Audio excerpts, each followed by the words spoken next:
visits the shelter in Kampong Cham province. It's home to up to 60 children at a time, some of whom are the sons and daughters of sex workers.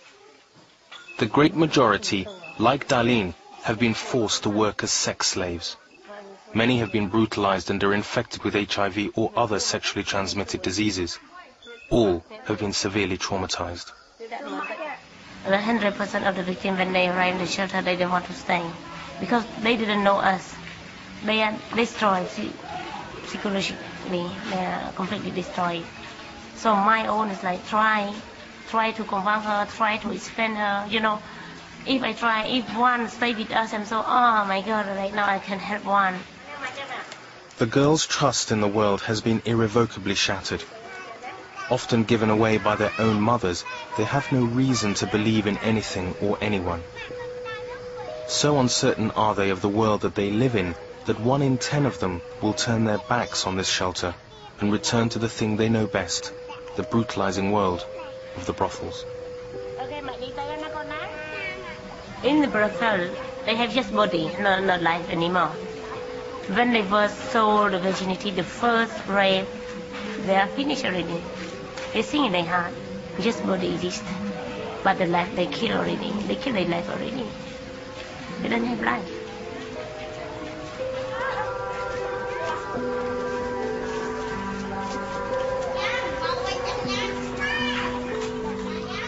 In a country ravaged by HIV/AIDS, virginity is a prized commodity.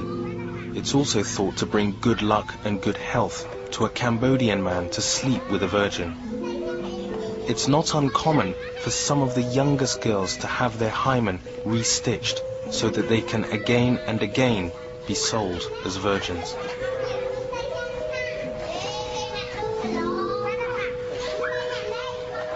They are so young, right?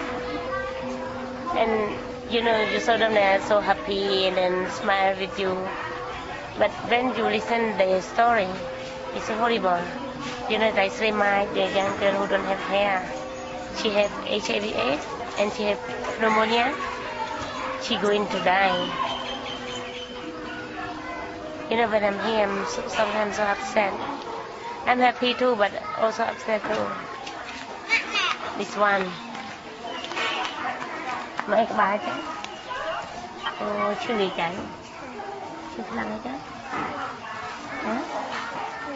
Cái gì tôi chạy.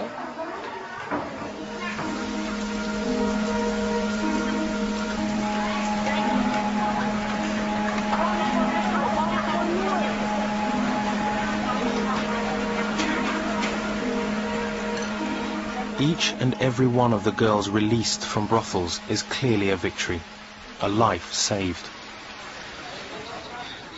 Since Somali formed her aid agency in 1996, they have released some 3,000 sex slaves. And the Cambodian government, under international pressure, has set up a department of anti-trafficking that collaborates with Somali.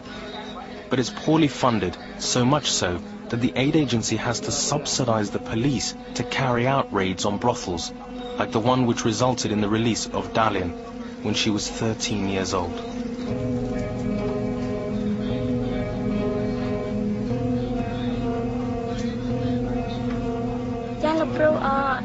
I remember that day because I was absolutely terrified. I was afraid that we were going to be taken and sold on to another brothel.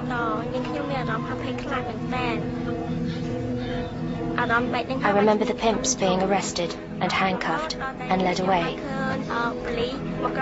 I was overwhelmed. That's when I knew I was free.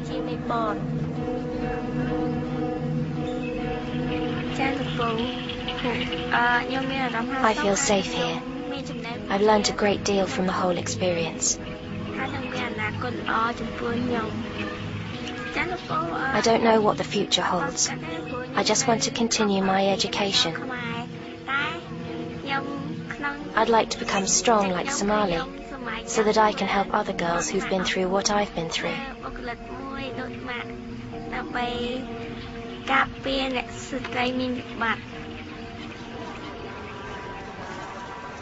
Releasing children like Darlene from brothels is clearly an urgent priority, But in a sense, it is only scratching the surface of the problem of child sex slaves in Cambodia.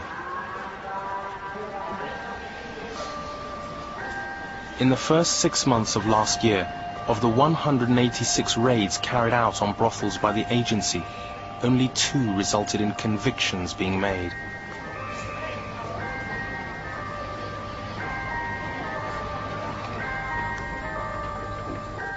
In Darlene's case, the brothel owner turned out to be a policeman himself.